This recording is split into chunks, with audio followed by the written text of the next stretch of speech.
Okay, so we're live. We're always live. Hello, everybody. My name is Yair, and I live here in Philadelphia. And today we have a special, let me just open my window here. We have a special Zoom with three amazing people that really have the privilege to talk to them and to meet them. And they're doing so much important work in terms of supporting Israel and fighting anti-Semitism. So before I introduce Julie, who will introduce everybody else, I just wanted to tell you that we are basically working. There's two organizations that I belong to, and that is sponsoring these events, these webinars. One of them is called Hope for Israel Alliance, which is basically an international organization that is pretty much everywhere in the world, Australia, most of the countries in Europe, Canada, United States, everywhere. And pretty much it's mostly Israelis and, Jewish people who believe in, three mutual commons, which is to support Israel, do everything for Israel, to fight anti-Semitism, and to support Israel as a democracy, as a strong democracy. I also am a physician, so I'm also part of an organization called the American Jewish Medical Association that really is uniting all of the healthcare providers, nurses, physicians, trainees, and more to fight anti-Semitism and support Israel in all of the organizations. So with that, I wanted to introduce Julie. I have a lot to say about Julie, but I'll try to be quick for the sake of time. So Julie Paris, she is the Mid-Atlantic Regional Director of Stand With Us. And Stand With Us is an international, I'm sure that most of you know, an international nonpartisan education organization that supports Israel and also fights anti-Semitism. It empowers, energizes students, communities all over the world, high schools, middle schools, college.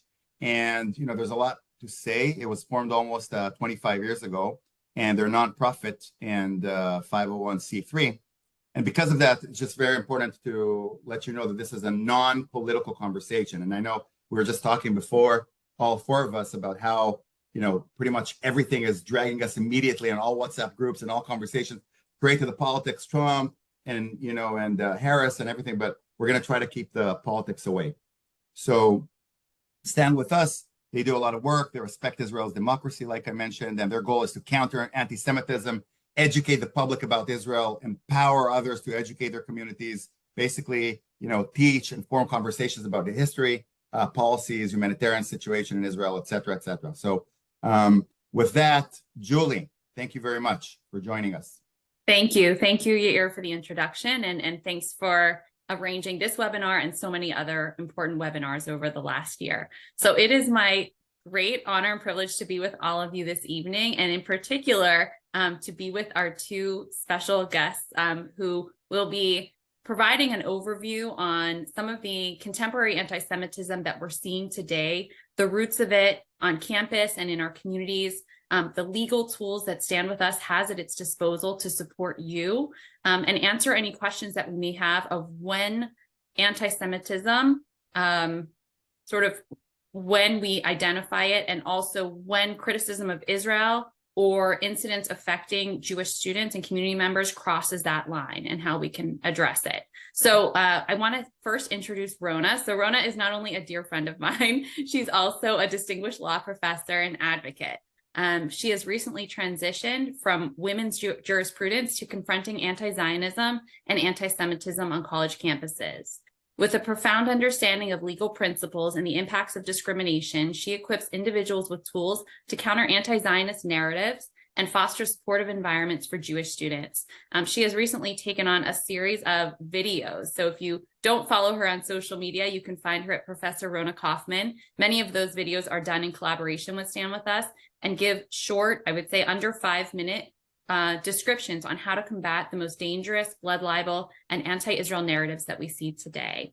And it is also my great privilege to introduce my colleague, Didi Bitran. Didi is Senior Counsel and Director of our Pro Bono Network at the Stand With Us State Off Legal Department. Didi is an accomplished litigator and a passionate advocate for Jewish communities facing anti-Semitic and anti-Israel activities. As Senior Counsel at Stand With Us, she leads the State Off Legal Department's Employment Law and Pro Bono Network, providing legal support and practical resources to those confronting bias and discrimination. She is also of counsel at Schutz and Bowen LLP, Miami's oldest law firm. So she is based in Miami. Great to be with you both tonight. So I'm going to turn it over to Rona. Rona, if you can just give a little bit of an overview of your story briefly, and also how you feel that anti-Semitism has changed and what you're seeing on campus today. Okay. So I'm Rona. Thank you for that beautiful introduction, Julie, and thank you for having us, Yair. I am Jewish. I'm Zionist. I've always been a very, very strong Zionist. My parents are Israeli. My grandparents are Holocaust survivors. My daughter served as a lone soldier in a combat unit. She was just recently released. I'm very connected to Israel and have spent a ton of time there. That's my Jewish piece. My law piece is that I was a lawyer once upon a time. I practiced commercial litigation, employment discrimination, and family law in Houston, Texas. I haven't practiced law since 2007. I transitioned to academia at that point. And like you said, most of my career in academia, my scholarly focus has been on intersections of law and women. And I've taught many different courses, but right now I teach constitutional law, employment discrimination, family law, and gender in the law. Post October 7th, I dramatically shifted my scholarship, but that shift was already in the works for a few years, where I was very much aware of how within academia and specifically within my corner, which is feminist legal theory, an anti-Zionist, anti-Semitic narrative was growing and becoming very mainstream.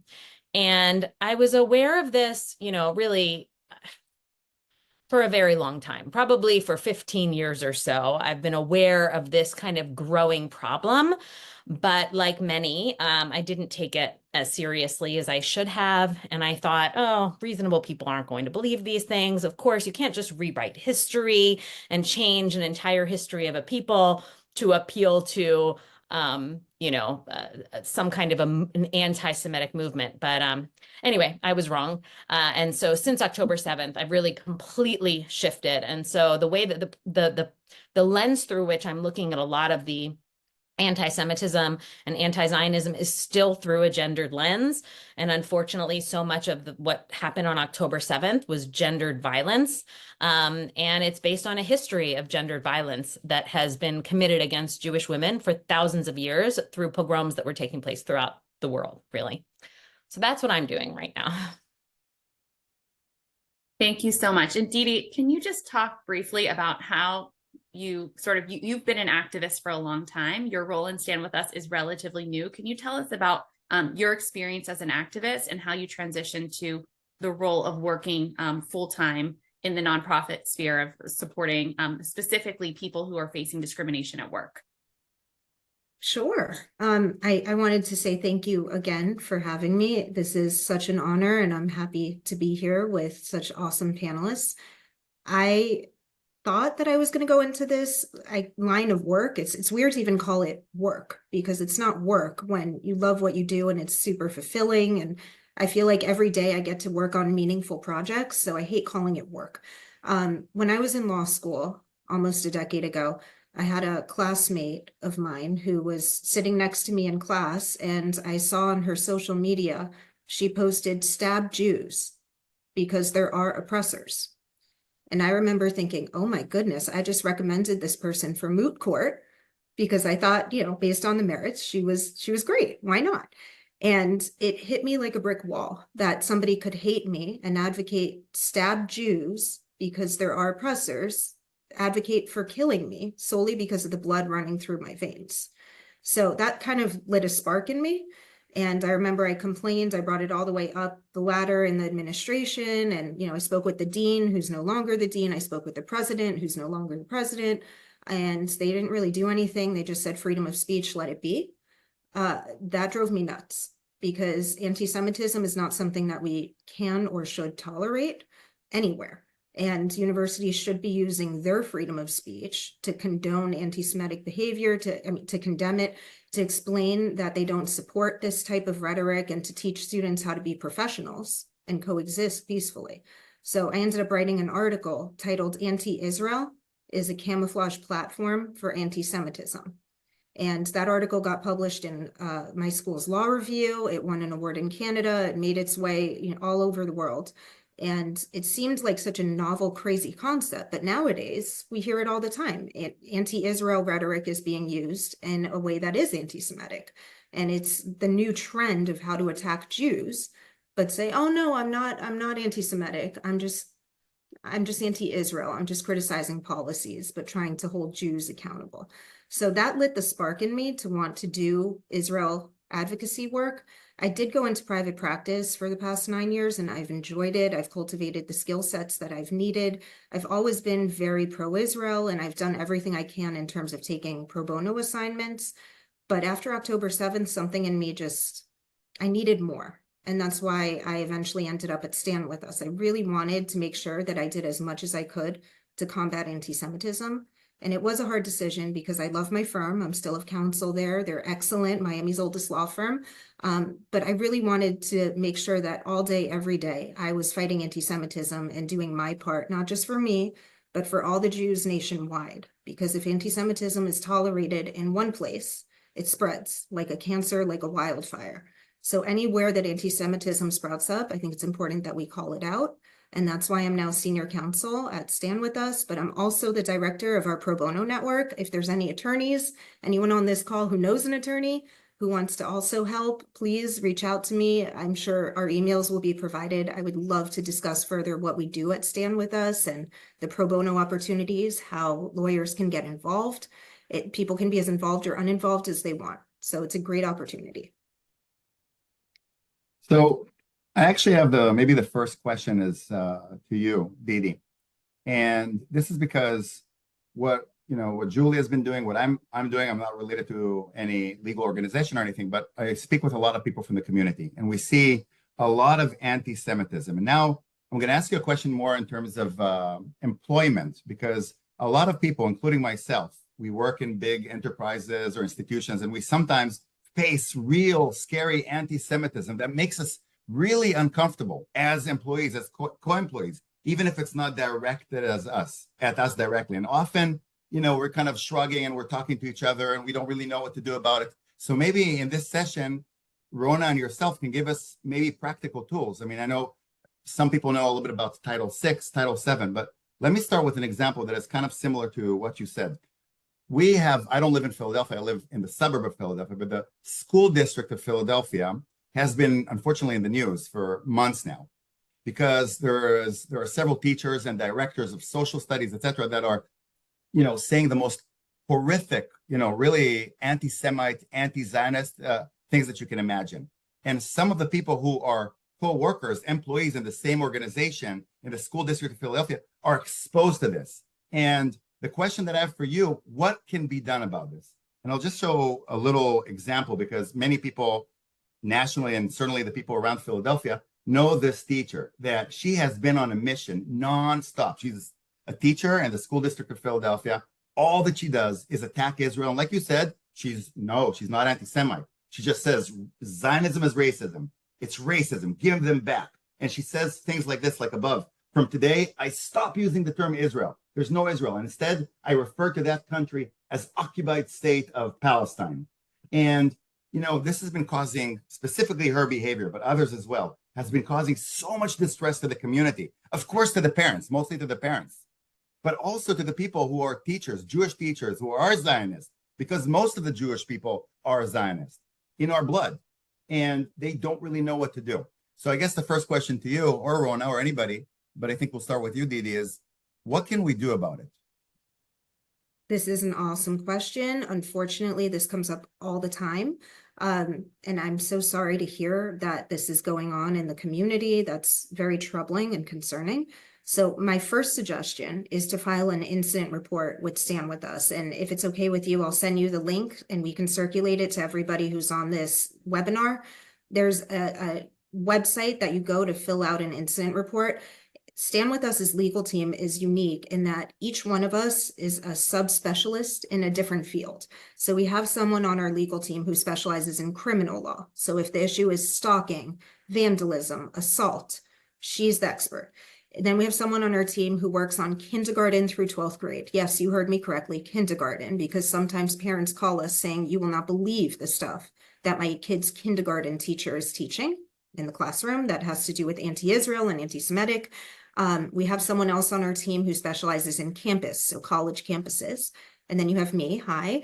I do employment law. So anytime that there's an employment issue, someone thinks that they're being discriminated against or harassed at work because they're either Jewish and or Israeli, that comes to me. So first and foremost, help us triage your issue to get you to the right attorney on our staff. So fill out an incident report. The right attorney on our staff will reach out to you, schedule an intake, and then we can go through the different options. As far as employment law, because that's my specialty, I'm happy to talk about that. So I want to specify, none of this is legal advice.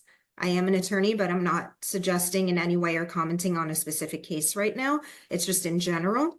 There's a law called Title VII. Title VII is a federal employment law, and it prohibits employers from discriminating against employees because of their protected class. So that includes religion, national origin, so Jewish and Israeli. They can't discriminate against someone because of their religion or national origin with regards to the privileges and terms and conditions of employment. Part of a privilege of employment is being able to work in a non-hostile work environment, right? So it's a very confusing, interesting, multi-factor analysis. There's no mathematical precise formula of what constitutes a hostile work environment. There's a ton of cases all over the place. Courts sometimes come out different ways on this. It is very hard to prove a hostile work environment. Courts look at how frequent the conduct is, whether it's physically threatening. They look at, does it interfere with the employee's work performance? There's an objective component and a subjective component.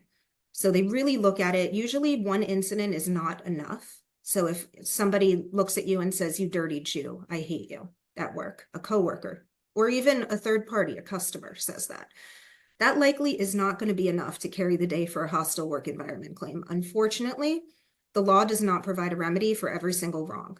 However, if somebody comes in and says, you dirty Jew, every single week, and somebody else starts drawing swastikas in the bathroom, and somebody else starts coming up to you and saying, you white colonizer, you stupid genocide baby killer. Yes, these are all things that we have heard, by the way, since October 7th. If every Heritage Month is celebrated, like there's Ramadan celebrated, Asian Pacific Islander Heritage Month, and then if the Jewish employee says, hey, can we squeeze in Jewish Heritage Month? Is that okay? And the employer just says, no, thanks, we don't want to do that. And let's say the employer then says, please remove your Jewish star necklace, it's offending people. That's a hostile work environment. I mean, I can't say anything with certainty, but that would likely be enough. So it's really, it's not a mathematical test. Courts look at everything. Something like what you showed, the image of the teacher talking about Zionists, was that on her social media? Yes, it's on her social media, but she's very vocal about it. And in fact, one of my friends who is from Lower Merion was in one of the hearings, and she attacked her, not physically, but she yelled at her and screamed at her and said horrible things into her face, like really scary. So But mostly social media. Even things that occur outside of the workplace, like a social media posting, can still create a hostile work environment. And I think that's really important to keep in mind, because a lot of people think, oh, I posted on my private social media, so it's not going to cause any issues, but it absolutely can. If the social media post is interacted with in the workplace, if it is referenced in the workplace, if it causes problems and effects in the workplace, it becomes the employer's business. And an employer is obligated under Title VII to intervene promptly and appropriately to make sure to address it. And if the employer just ignores, and there's a coworker who's saying, kill Zionists, Hitler was right. Yes, again, we've heard all of this, by the way, it's in the past year or so. Eventually, it does become incumbent on the employer to step in and do something about it, because that can create a hostile work environment. So not commenting on your specific example, but bird's eye view, an employer should be stepping in when those types of situations arise to prevent a hostile work environment claim. And just to give a little bit of additional background on that, there has been a Title VI filed in that case in the School District of Philadelphia. That particular teacher was removed from her classroom for now and reassigned. We don't have the details of that. But we do know that she has a mass following, and that has sadly only grown since the more radicalized she's been, the more we've seen her following grow. And recently at a school board meeting, we saw a number of her students and community members and teachers show up in support of her. And so, we have to stay engaged. We have to stay in touch, and we have to use the legal resources at our disposal, as Dee Dee mentioned, to make sure that the school district is holding all of their teachers to whatever the standards that their employment rules and regulations permit. So thank you, but that's, it's a very difficult situation. And we know that Philadelphia School District is not alone in their challenges, and the Jewish parents are not alone. And that's why we're here to support them. So I want to just, if it's okay, just turn back to Rona and just go into the questions of anti-Semitism. To be able to fight it, I'm asking Sandy's question, to be able to fight anti-Semitism, we have to understand where it comes from. Why do you think that over the past several years, we have seen an increase in academic anti-Semitism? Great question. I think what we are seeing just over the last few years is actually the anti-Semitism that has finally escaped just academia, and it has made it out into the world, which is the way many, many ideas come into media and social media and, all sorts of other social institutions. And so, there are a few different roots to it, is the reality of it. It's not just one, it's not coming from just one direction. I think what we certainly know is that this has been a many decades long campaign. So if we go back to the 1970s, when the Zionism is racism event is taking place at the United Nations, and when you have basically academics who have been working with Middle Eastern leaders developing a theory which is going to undermine the existence of the state of Israel, the legitimacy of the state of Israel, this was all part of a very concerted effort. And it was born basically in academia, but it was born decades ago. And the reality is that I don't know why we didn't take it terribly seriously. But basically, you now have many decades of tremendous funding of various centers at different universities that have essentially been turning out academic papers that are theorizing this anti-Zionist, anti-Israel version of anti-Semitism. So it's, of course, based in the idea that Jews are white colonizers that appeared from Europe, that Jews are originally European, that after the Holocaust, which also is generally believed to be the single terrible event that ever happened to the Jewish people, after the Holocaust, all of these European refugees came to Palestine, stole the land from the indigenous population, committed a mass event of ethnic cleansing wherein they murdered and massacred and kicked out approximately 750,000 Arabs living in that land, and then established a state. And that is a totally false history. I mean, it's a completely false history. And yet, this is the history that is literally being written in academic articles, in academic texts, and then it grows from there, right? So it has this foundation of how Israel is established as a white settler enterprise, and then it continues from there, right? Then we get the whole apartheid argument that Israel is an apartheid state. Now we hear that Israel is committing genocide, also not new, right? So this is really interesting. I mean, Israel, according to these activists and revisionists of history, Israel has been committing genocide also for decades. This is not new. Now, which is really interesting because, of course, the population of Arabs, both in Israel, as well as in Judea Shomron, as well as in the Gaza Strip, has only grown in this time. In any event, that's one foundation for it. I think it's not the only foundation. I think we have to layer that on top of kind of a Marxist ideology of oppressor, oppressed, that basically splits everyone up into those who oppress and those who are oppressed. And Jews are part of the oppressor group. And the reason that Jews are part of the oppressor group, it's kind of a backwards reasoning. Basically, this is all coming also, this part is coming very much from an American viewpoint. People who look at America and they look at who is successful in America and they see many successful Jews. It's not limited to America, but certainly in America where half the world's Jews live, Jews have had success. If you are successful under this ideology, it means that you have created a corrupt system that is oppressing others. Therefore, if Jews are successful, they are the oppressors. Dee mentioned this story from law school. So I went to law school earlier than Dee, but I'll tell you that I went to law school and it was in the late 1990s. And at the time, I was the president of the Jewish Law Student Association. And I was friends with all the other kind of affinity and minority law student group presidents. It was a small law school. And there was a minority law student association that was an umbrella organization over the various different minority groups. But there were two groups that weren't in that minority law student association. It was the Jewish law students and the gay and lesbian law students. So times were different culturally. At the time, the idea that gays and lesbians were a minority and that wasn't a lifestyle, that was still very controversial. So they were not allowed into this group because they were engaging in a lifestyle choice. The Jews were not allowed into this group because we were not a real minority. And both I and the president of the gay and lesbian organization, we didn't know. We thought it was just an accident that we weren't part of this organization. So we went and we said, can we join? We want to be part of this. Like, why not? Right? And so here I had students telling me, right, I'm probably one of the only people in the law school whose grandparents' whole families were murdered for being of a particular group of people. You know, people have experienced different forms of discrimination, but I'm pretty sure no one had experienced that form.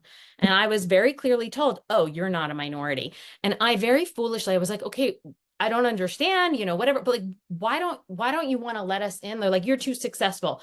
And I was like, well, what are you worried about? They said, we're worried about you taking our scholarships. So I said, okay, we won't take your scholarships. Can we be in now? Which was honestly an unnecessary concession for me to make, but I didn't even understand. Now I understand. This ideology has been there a long time. So I think if you take this Marxist ideology on the one hand, and then you just take plain simply, I mean, the Arab world doesn't want a Jewish state in that region at all. They want, you know, only Arab countries. It's very offensive to have a Jewish state in the middle of the Arab world. You take these two ideologies, you put them together, and now here we are watching an explosion of an ideology that has been growing and evolving, and its tentacles have reached kind of everywhere. And it's very problematic because you have this in textbooks, in authoritative academic texts. You have a revisionist history, and then you have basically this other oppressor, you know, oppressed ideology. This is very helpful and interesting, and I think that we've seen what you're describing, this mentality or assumption of oppressors and oppressed, and we see that again and again. We've had webinars about this. I mean, just in my neighborhood, one of the biggest, and we've talked about it before, one of the biggest healthcare systems, their DEI basically came up with on the newsletter, the monthly newsletter, a big article, 2 pages about how horrible Israel is and the damage that they're doing to Palestine. Clearly, the oppressor versus the oppressed narrative. And also, just in the last few weeks here in our school district, the public school district, one of the board members of the school district basically went very aggressively against another board member and said, you know, all Jews are white. They are saying that they're white. And it kind of fits the, you know, we, the Jews, are white, we're oppressors, the Palestinians are oppressed, etc. And that's a problem. You know, you're talking about what you have done, the student association that you had, and the LGBT. One of the things that we're doing in the American Jewish Medical Association is basically trying to deploy or to encourage all the healthcare systems to create the Jewish ERG, Employee Resource Group, to really unite ourselves and not to be isolated and feel well together and equipped to fight together against anti-Semitism. So my next question is to Didi. And, you know, I think Julie was mentioning in a couple of words, Title VI, and you mentioned before Title VII. Maybe you can give us a little bit of just, you know, very briefly what it means for us to laymen to understand what really is Title VI and maybe there's other terms that we should be aware of. And then the second question that I wanted to talk to you about, I gave you an example before about the school district of Philadelphia, but now I'll give you an example from my enterprise, a healthcare enterprise, which we've seen these anti-Semitism, anti-Zionism on a micro level. Again, an employee who is a nurse practitioner, an OBGYN, all day, all night, whenever she can in her free time, she posts horrible things on social media. There was never, and we've talked about it in different webinars. There was October 7th, but the Hamas never raped. The only people who were raped, the Palestinian women by the IDF. Horrible lies. And then on the other side, a lot of physicians are aware that it's kind of almost like a movement of pro-Palestinian physicians who go to Gaza and they work in Gaza and they come back and they give series of lectures that are unbelievably biased and so horrible. And at my institution, we had an event like this that was approved by administration. I personally participated because I wanted to hear, and it was the worst hour, and I've never sat in a room that I felt so much hatred.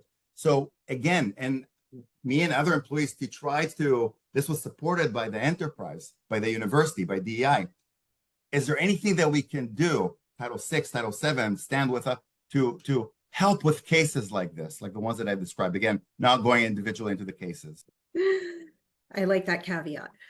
So first and foremost, fill out an incident report because every case turns on the specific facts, right? So we really want to make sure that we analyze each case very carefully and very specifically. I get calls like this all day, and sometimes it's as simple as writing a letter to the employer, putting them on notice. The key here is under Title VII, and I promise, like you said, I'll go into the differences, but Title VII governs employment law land, right? So if you're an employee, Title VII is your law. And Title VII requires an employer to do something when the employer notices discrimination or harassment, unlawful discrimination or harassment in the workplace. So you have to make sure that you put your employer on notice, right? Because if the employer says, the lecture went great, nobody was offended, all went well, wash your hands clean, all is good. It's important that the employer knows, no, we have a problem, here's why. This is why your lecture is blatantly anti-Semitic. And sometimes a letter like that is really useful because let's say there's 10 more lectures like that. And let's say as a result of those lectures, employees start being obnoxious in the workplace towards Jews. Let's say, oh, I heard in the lecture that Israel's doing all this stuff. Hey, you're Israeli, go screw yourself. I hate you, da-da-da. If they start harassing employees because of the misinformation, the biased misinformation that is spread in those lectures, that can create a hostile work environment. So it is so important that we put the employer on notice saying, hey, what you're doing could create or contribute to a hostile work environment. And that letter will be Exhibit A when you or whoever wants to files a lawsuit later down the line to say the employer knew about this. The employer's response did nothing because the employer didn't take it seriously, right? So if an employer's response to a discrimination complaint is ineffectual, liability attaches. So it's really important to prove the employer knew about it and failed to act appropriately. Another question that you brought up had to do with DEI. A resource that we can offer at Stand With Us, which I think everybody should take advantage of, we would be so excited to help in this way, is we have a constitutional litigator on our staff in the legal department at Stand With Us. And she travels around the United States, meeting with DEI folks, meeting with administrators, meeting with general counsels, explaining what is and is not anti-Semitic. And I think that is so important because sometimes there's a gap in education, right? As Rona was saying, from college campuses, people are being indoctrinated, unfortunately, to live and breathe this anti-Semitic, anti-Israel rhetoric. So sometimes the employer or the DEI representatives just don't know. And it's really important to give them that opportunity to learn. She does not go in there being political. Stand With Us is not a politically affiliated organization. We're nonpartisan. She goes in there and just explains what is and is not anti-Semitic, gives a very good lecture, and works with them so that they understand and they can recognize in the workplace, wait a second, this horrible lecture talking about Israel this way and saying Jews are white colonizers, that's anti-Semitic. We should probably not allow this type of stuff. Another resource Stand With Us has is that we can help with counter programming. So if you want to go to your employer and say, okay, there was clearly a bias lecture going on here, I'd like to put on a lecture showing the other side. We can help with those resources. We're happy to help with that. another thing that you brought up was Title VI versus Title VII. Title VII is your employment law jam, right? And it's really important to make sure that you file an incident report with us because every state could have different laws. So Title VII is federal. States have state law components or counterparts to Title VII. So for example, in Florida, there's the Florida Civil Rights Act. I'm based in Miami, so I'm going to cheat and go off of Florida because I know it best. The Florida Civil Rights Act applies to employers, and it includes additional protected classes that are not included in the federal law. So it expands protections. Other state laws, they apply to employers with less employees. So for example, the federal law, Title VII, applies if there's 15 or more employees. Some state laws and even county ordinances, city ordinances, they make employers apply, they make their laws apply to employers. So they'll say this applies to 5 or more employees. If you have 5 or more employees under the federal law, you don't have to answer to Title VII, but guess what? You can still be held liable under the state law component. Title VI, that is not my specialty, but it is the specialty of a different attorney on our Stand With Us legal team. Title VI has to do with when there's federal funds. So for example, a lot of these universities take federal funding, and if students experience hostile environments on campuses, Title VI is usually their remedy. However, I've seen it a different way. I know of somebody suing Rutgers actually, who's suing under state law. So it really depends. It's so important that an attorney analyzes what is the best avenue. For Title VI, it goes to the Office of Civil Rights. For Title VII, it goes to the Equal Employment Opportunity Commission. So different government entities, different laws, completely different approaches. I love Title VII. I think that a lot of minority groups have previously and successfully utilized the courts. And I think it is so important that Jewish people and Israeli people, they use the courts as well. It is time that we stand up, that we hold anti-Semites accountable. This white colonizer narrative is absolutely ridiculous. My mom is Filipino. And it makes my head spin when people try to tell me, no, you're white. And I say, no, I'm part Filipino, thank you. Jews are a mixed bag and we come from all different backgrounds, and the misinformation circulating coupled with harassment in the workplace, I think that cases are ripe. Now is the time to start filing employment discrimination lawsuits, and we'll see results. They can be quite lucrative. There's statutory attorney's fees involved. And when you're right, it sets precedent. So once one person wins, other people can point to that decision and say, wait a second, they won. I have similar facts. Let's go get them.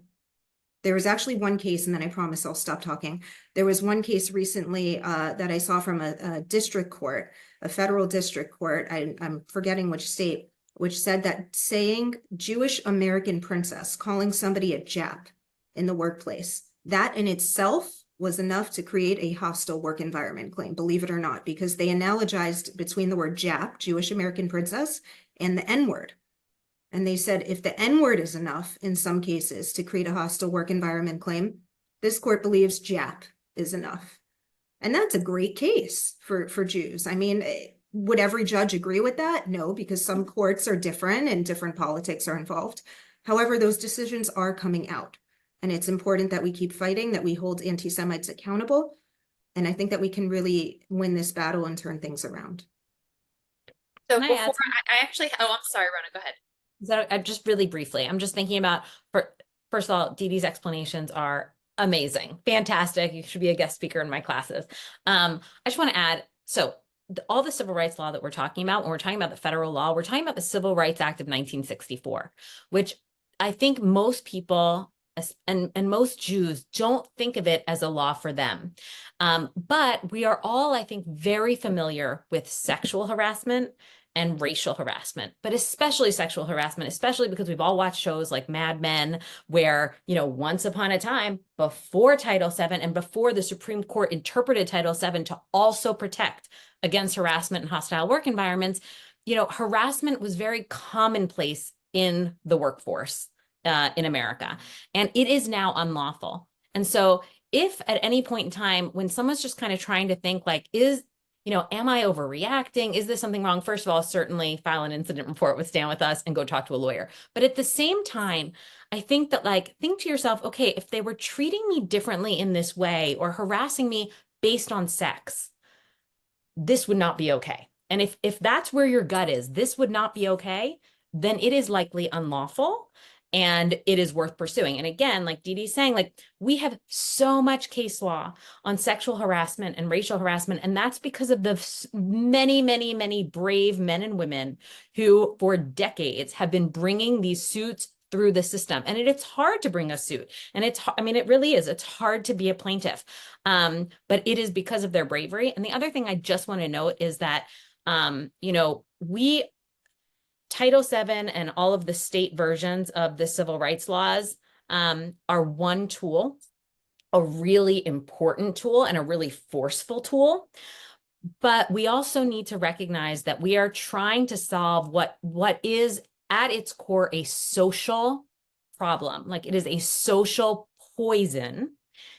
And even though law is what we do to kind of solve it, law isn't preventing it exactly, right? Like to the extent that once we get new norms in place, then law is actually acting preventatively. But there are also other tools available. And so that takes us back to education, of course, and how we're getting to the point where people are saying these kind of horrific things and creating a hostile work environment for their colleagues and their peers. And a lot of times, if there is no legal remedy, like for example, if someone comes to us and their feelings are really hurt and their coworkers are icing them out just because they're Jewish, but unfortunately that by itself wouldn't be a hostile work environment claim. There's a saying with the courts that Title VII is not creating a super personnel office. They're not making employers police every matter. And if somebody's feelings are hurt, that's not enough for a lawsuit. Stand With Us is amazing and unique in the sense that we don't say, sorry, talk to you when it gets worse. We're here for you. And we provide educational resources. So if there's no legal remedy, we don't leave you high and dry. We can actually help by providing education. We can go in and try to talk to your employer, explain what is and is not anti-Semitic. We can provide all sorts of booklets and tools so that you know your rights. We're here for you. We're not just a law firm. We're an educational nonprofit. And retaliation is also protected. Sorry, last thing, retaliation is protected. So to the extent I know so many people are scared to move forward, retaliation claims are actually the most common claims because it's oftentimes that someone comes forward and complains about something unlawful going on in the workplace, and then their employer retaliates against them. And that is also unlawful under Title VII. So also just good for people to know that if you come forward and then they punish you for having come forward, that is now a separate basis for a legal claim against them. I'm also not giving legal advice, just educating. And another thing before we jump in, I'm so sorry. We're like going back and forth here. So if you do complain, make sure that you are a model employee, the perfect employee. Be on time. Don't violate stupid rules, even if you've been violating the stupid rules. Make sure that you are perfect. Because unfortunately, if an employer has something called a legitimate non-discriminatory reason, any reason you're violating a workplace policy, it doesn't matter if you complain, they can fire you for that reason. So make sure that you are an excellent model employee. Even after you complain, you are not immune from discipline if the discipline is legitimate. And I would argue that that holds true also for our students, right? We want our students who are facing discrimination to always be holding themselves to the highest standard. So really thinking of how they're responding, really making sure to work within the framework of organizations like Stand With Us, to come to us, to our campus department, to our high school department for advice and on how to be proactive and also make sure that you are following the rules, because we don't want to be able, we don't want universities or employers to be able to say, well, you didn't follow the rules either, right? Like you broke the rules and the anti-Israel group broke the rules. So we want to make sure that we are holding ourselves to the highest standard while recognizing that other groups are not and may not be punished for it, but that's okay, because we know that when we look at ourselves and when we are coming forward with our complaints, that we've done everything, crossed our T's and dotted our I's. So before we move away from Title VII, there's a question here about how Title VII impacts members of a union. So if a union is anti-Zionist, but they're not the employer, what rules or laws apply to members of a union? Got it. So employment law is my specialty. Believe it or not, labor law is separate. It's a completely different land. So we actually have labor lawyers in our pro bono network that we refer those cases to, because I don't want to ever give inaccurate or bad advice. However, I do know that if union employees start bringing anti-Semitic union resolutions, and ideas from their union that are anti-Semitic into the workplace, it becomes the employer's business. Kind of like what I spoke about at the beginning, where the employer has to create an environment free from unlawful discrimination and harassment. It doesn't matter where the harassment is from. That does not matter. The harassment can be from a supervisor, a coworker, or an employee or a third party. And so if someone in the union, like a union representative, comes into the employment workplace and starts saying, sign our petition for this anti-Semitic resolution, it's the employer's business, and then Title VII matters. Does that make sense? If union stuff starts bleeding into the workplace, it becomes a Title VII problem. But if it's a union-related issue, always speak to a labor lawyer who understands, and Stand With Us can connect you. It's really important to read the collective bargaining agreement. It's called a CBA. It's very case specific. I'll add, I taught labor law many years ago. I'll just add that unions are also prohibited from engaging in discrimination. So when unions start discriminating against their members, they are breaking the law, and you will have success when you probably go and talk with a labor lawyer. I have a brief follow-up question to both of you, Rona and Didi, because you both said something that is kind of related. And theoretically, it's fine, but practically, I'm not sure that it's fine. You're talking about the retaliation. And Rona mentioned that, everybody's, very cautious because retaliation is, they can be punished, employers, etc. But at the same time, Didi was mentioning that it's really important that you have to be a perfect model citizen, without being late or on your social media, or whatever it is. You have to be perfect. And the concern is that, fine, maybe you can't do retaliation, but I'm telling you, because I work with a lot of people in healthcare and education and this and that, and the employees, it's very, very, including myself, it's very, very scary when you're working. You don't want to lose your job or jeopardize. It's not clear cut. It's not black or white retaliation. You're fired. That's it. Or not. It could be subtle. It could be maybe they're not going to renew your contract. Maybe they'll find that you're not a perfect, they'll look for you in the dark niches of whatever and find that maybe you weren't perfect here. So these are real concerns. I've heard from physicians, from nurses. And do you have anything to comment about this?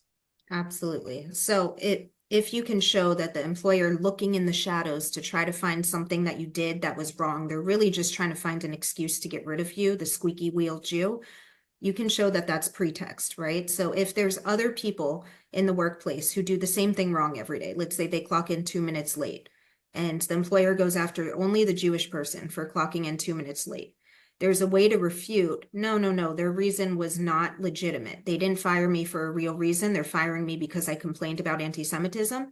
And that way to refute is showing that the employer's reason is bogus, that it's pretext.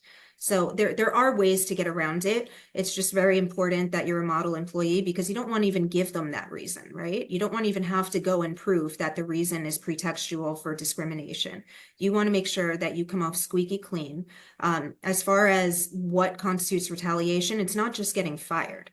Any adverse employment action that you can tie to your protected activity, which is reporting an anti-Semitic issue at work, that's enough for a retaliation complaint.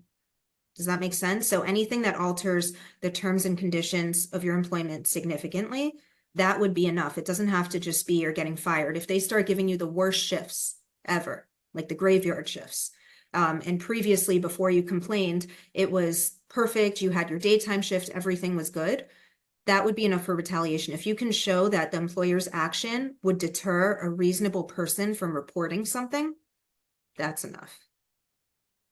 I There are hope also that makes sense. Where a workplace also is becoming like overly hostile or just unlawfully hostile, hopefully there's more than one Jew who works there.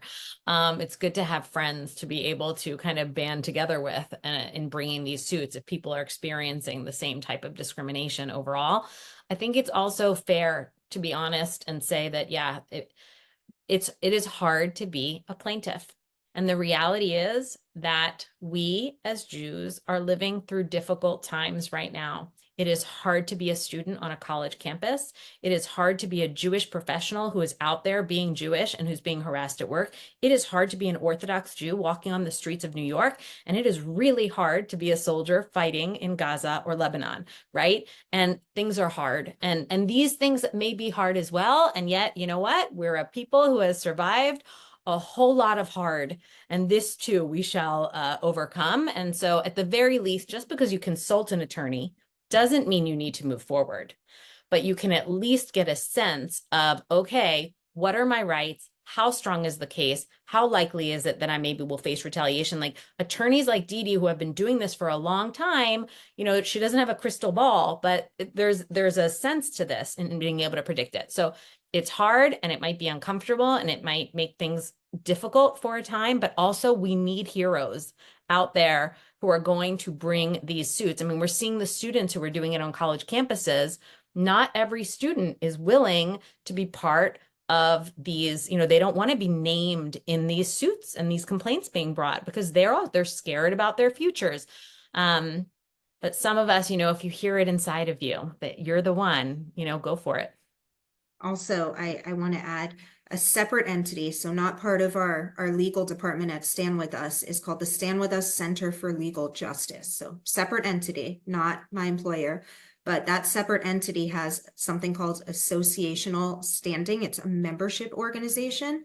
So that organization can shield the plaintiff's identities, which is amazing because you're able to still advocate for your rights, to hold people accountable, but you can be a part of a membership organization where your name is not on the lawsuit as the plaintiff. Instead, that membership organization is the plaintiff and it's shielding your identity. So another very interesting tool to have in the back of your head. And I'm going to put that separate entity. I'll put the link to the website into the chat in just a moment. It's important to note that anyone can become a member of this entity. That means you, your spouse, your parents, your children, and there is power in numbers. And so there's no obligation by becoming a member. There's no financial commitment. You are just a part of this entity. So I'll throw that into the chat in just a few minutes. So I'm going to pose this question to Rona because this has come up several times in the Q&A section right now because I have personally heard her speak about this.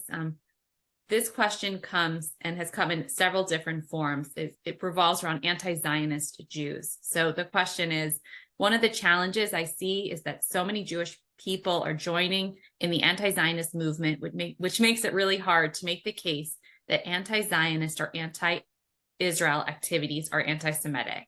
Because they say, look, we have Jews in our movement, or we've spoken to Jews who have a different opinion than you do. This makes it different from a white supremacist movement since there are very few, if any, people of color involved. What are your suggestions in addressing anti-Zionist Jews? Okay, so how should we address? So I think there's two different questions in there. I'm hearing a question about, okay, does the idea of the existence of anti-Zionist Jews, does that undermine the claim that Jews are facing discrimination? And I'm going to say no, it doesn't undermine it. So first of all, there are always people within every group. We talk about it as tokenization. There are people who are token members of a group and who basically go against the mainstream group and argue that no, you know, I'm a woman, there's no discrimination against women, that's not a real thing, it's fake, look at me, I've succeeded, everything's fine, right? And so with every other group, we're not the only group of people that has dissenters among us who want to essentially live by or create or espouse a different narrative than is the mainstream narrative. So those people can do that. That doesn't undermine the claim that anti-Zionism is anti-Semitism. Now, if we look at Zionism, Zionism is very clearly a core component of Judaism.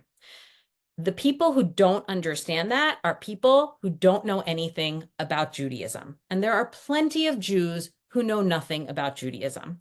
So to deny Zionism as a core component of Judaism is, I mean, it's factually false. And so those people, I mean, it doesn't mean maybe they know it's false, maybe they don't know it's false. Some of them will try and distinguish political Zionism from religious Zionism. Nevertheless, Zionism is a core component of Jewish spirituality, of Jewish peoplehood, of Jewish connection to land. And there's actually a great law review article on this written by Eliza Lewin, and yours probably also touched on this, Didi, but it talks about how and why anti-Zionism is very clearly a form of anti-Semitism because it is attacking a core component of what it means to be Jewish. So it's also true, of course, I think Yair mentioned this in the very beginning, overwhelmingly, even today, Jews in America and certainly across the world are Zionist. But even if only, I mean, we're talking 90% generally is what we believe to be true, but we are seeing some reports that younger Jews are not identifying as Zionists. So like, oh no, what's going to happen? First of all, maybe they'll grow up, maybe they'll learn something about their history, maybe they'll realize that the anti-Zionists are actually just anti-Semites, and that soon enough, being anti-Zionist isn't going to protect them from anti-Semitism. But in any event, even if it was only 50% of Jews, you know, not all Catholics are pro-life. But being pro-life is understood to be an actual component of being Catholic. So if a Catholic person is being discriminated against because they are pro-life, that is discrimination against them as a Catholic. And the same would be true for a Jew. So I don't have to prove that every single Jew and every single rabbi agrees that Zionism is a core component of Jewish identity, even though it's almost impossible to refute. Like there's so much deep history on this, and I can share sources on that, but I don't have to prove that everyone believes that. I, as a Jew, if that is my identity and I am being discriminated against on that basis, that's good enough. So I think that's one answer. The other answer about like, what do we do about the anti-Zionist Jews? I'm a big believer in education. I really think that this is the result of a colossal failure of American Jewry to educate our children. And it's been going on for a long time. Many of us know, I don't know the age of the people on the webinar, but like Hebrew school used to be a thing.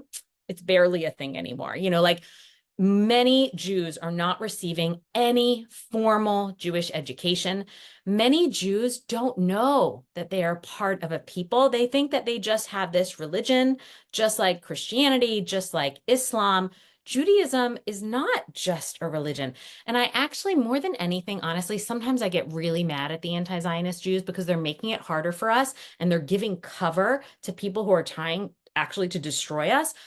But when I really sit back and breathe, I really feel bad for them.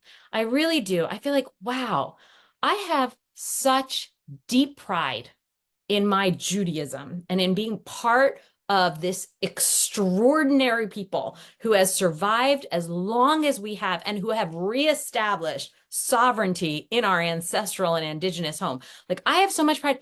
They don't have that. They're like all alone. They don't know they're part of a people. They would rather hang out with people who are, you know, other groups of people who hate their people than, you know, really internalize the beauty that is being, you know, a Jew in the year 2024 after so many thousands of years of persecution and oppression. So I'm sad for them.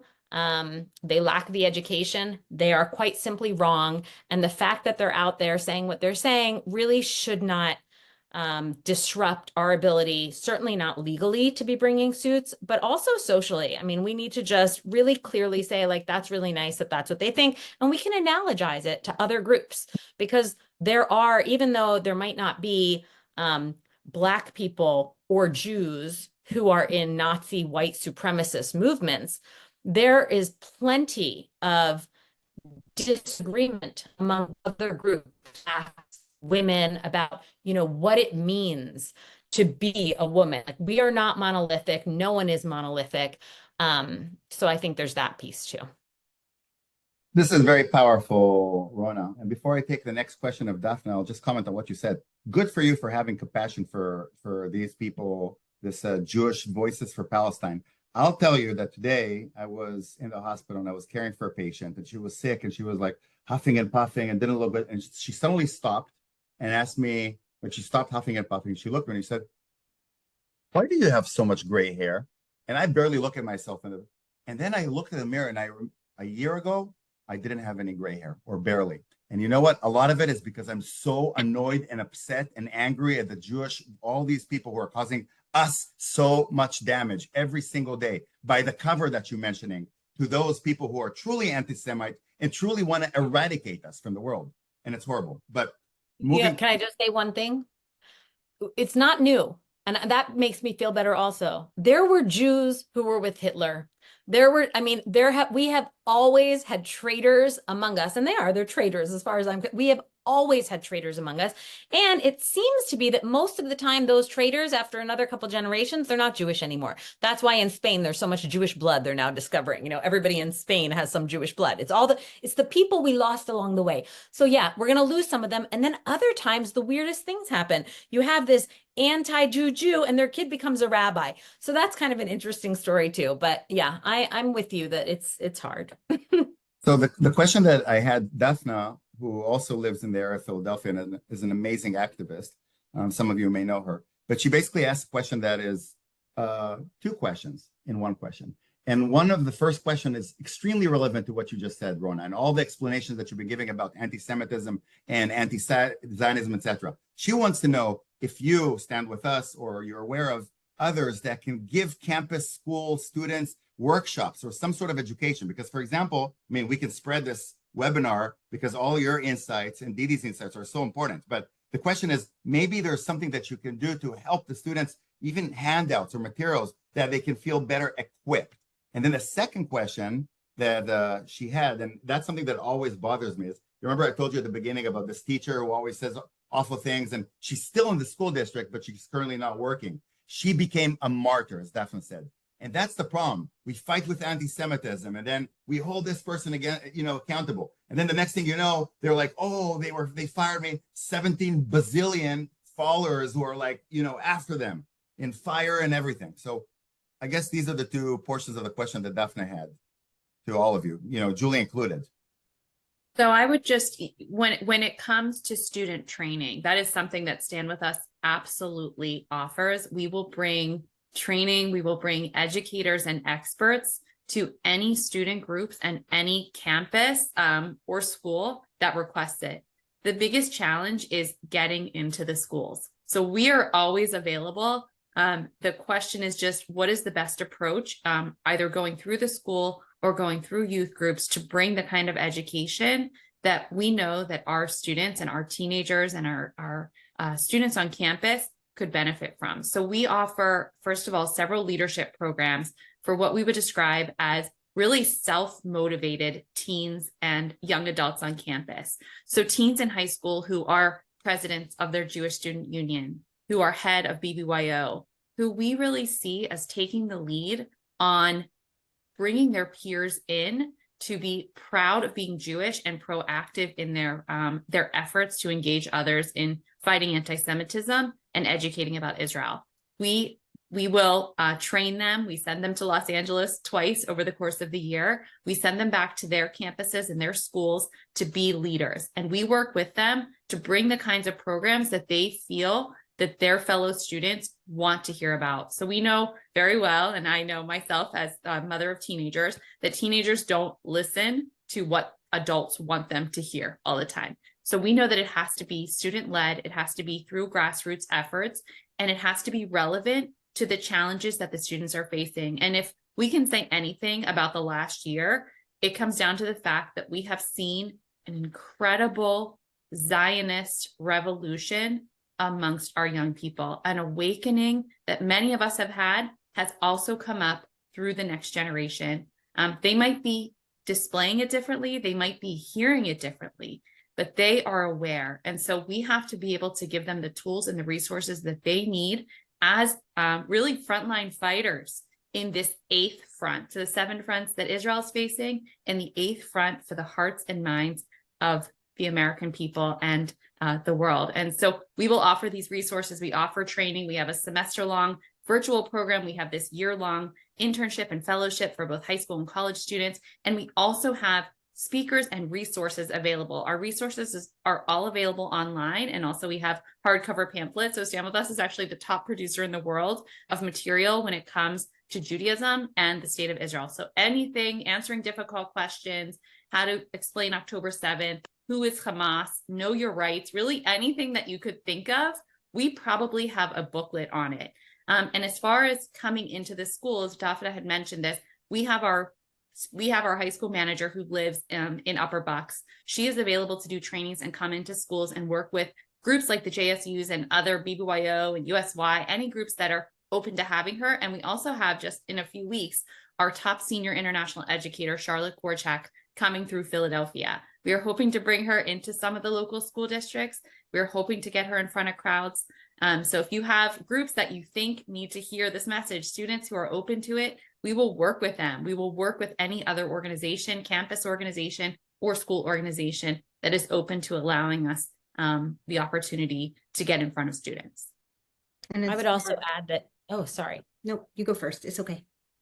Separate from, you've got, first of all, there are a zillion organizations right now that are out there. Stand With Us has been doing this for a very long time, so you can get information from them right away and you can get resources and people coming in. There are so many organizations right now. There is so much of an effort and there's so much Jewish communal money going toward basically revolutionizing Jewish education. So it is in the works and it is happening. And I'm involved with several different organizations. Club Z. So this is about now like self-help, right? You're a parent, you have your own kids. You can talk to Stand With Us and other organizations about coming into the schools, but then you can also engage and ensure that your kids are getting the Jewish education they need. So obviously there are still Jewish day schools, and I'm hearing a lot of parents who are switching their kids from public school to Jewish day school. There are also, Jewish supplemental programs. There's also this thing called Club Z, which is pretty amazing. I mean, JNF is having a conference in a couple weeks, and they have an entire separate conference for college kids and high school kids. There's so much programming out there, and it's all just kind of being rolled out really quickly. Unfortunately, our Jewish community, because we don't have a pope or a leader exactly, it's so siloed that there are so many different groups doing it, but it's all coming. And I just want to plug, because I just am such a fan, all of my kids went to Israel to study during high school on the Alexander Muss High School in Israel program. And I just want to say, and all of my kids went to Jewish day school all the way through 8th grade. They went to Israel many times with their family. They also went on trips to Israel with camp and school. Nothing compared to what they received on Alexander Muss High School in Israel program, which is a study abroad program for high school kids. And there are different length programs. And the quality of that program is so excellent. I really think it is the best inoculation, especially against becoming an anti-Zionist Jew. You want to make sure that your kid, at the very least, knows who they are and is not going to be vulnerable to indoctrination when they get to college. Alexander Muss High School in Israel. Proud graduate of Alexander Muss, by the way. Of course you are. Saying, I loved HSI. It was amazing. My grandparents encouraged me to go, and I'm so grateful I did, to be able to learn about Israel's history and take your notes on a notebook. Sitting on the rock where the history just unfolded was truly magical, amazing, and it stuck with me forever. One more point. I know that we're almost running out of time here, but I just wanted to say about the the teacher who had a bunch of people viewing her as some sort of a celebrity, a martyr, because she took one for the team, whatever, social justice. There's always going to be a David and a Goliath, right? I mean, since Israel was established, it has been attacked from every single border incessantly from multiple countries surrounding it. It's never had the luxury of just relaxing and saying, I'm good now, no problem. It's this tiny little country, and it's being attacked from all over the place. And we're a small people. At the end of the day, other numbers are bigger. Jews make up a very small percentage of this world. Now is the time to be loud and proud, to know who you are, be the best Jew you can be, and understand you will be outnumbered. There are going to be people yelling. Ignore the noise, know in your heart that what you're doing is right, and stand up for your legal rights. Because at the end of the day, if you don't stand up for your rights, who will? Excellent answer. This is an amazing panel. And we only have about 5-6 minutes or so. And I'll pop a few more questions, and maybe we'll take a couple more questions, and then we'll conclude. There's a attendee that wanted to comment about Didi, that she wrote a wonderful letter to the university, to their university, and she really wanted to thank you for that. A question also for Didi. There's a teacher in a university, and she's asking about Title VII. She has sent multiple emails to the administrators, I guess HR, etc., about hostilities that she personally encountered, and no one has ever responded. what to do with these type of cases, with their lack of response indicate, deliberate indifference, and what to do. And I can tell you also from my health care center, like I told you, there was this nurse practitioner who always writes terrible things. One of the people wrote and never got any responses. So what do we do in these cases? File an incident report. I'm here to help you. It looks better for your case if an employer ignores your concerns. So even though it's frustrating while you're going through it, you're doing the right thing by bringing those concerns to your employer's attention. If an employer's remedy is ineffectual, meaning they just ignore, liability can attach. So it's important to remember that an employer can't play dumb when you tell them, hey, these are the issues I'm having. Here's the anti-Semitic issues in the workplace. If the employer does nothing, that's an even better case for you. Bring it our way, file an incident report. We will do everything we can to help.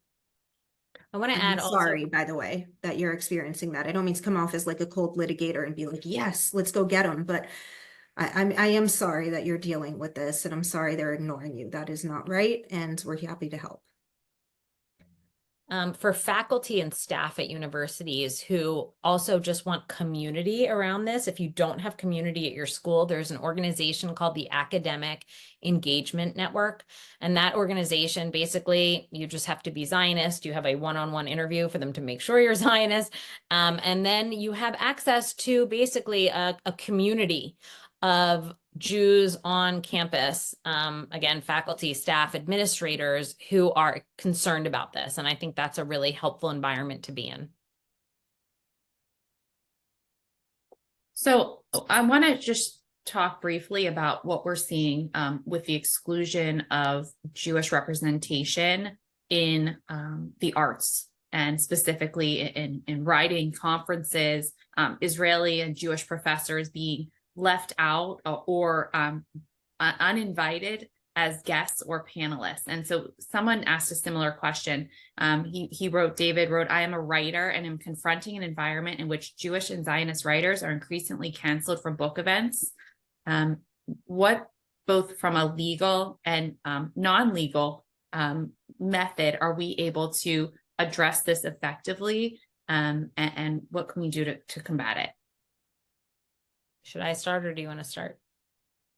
Okay, so this is a major problem, and we know this is happening in academia and in writing and conferencing, and basically, yeah, in that entire field that you're like referring to as arts, it's arts, academia.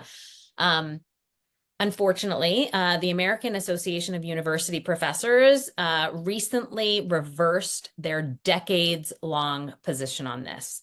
So it has always been the position, and this is a really important organization, that it is unacceptable to boycott professors for the country that they're from or the views that they're holding.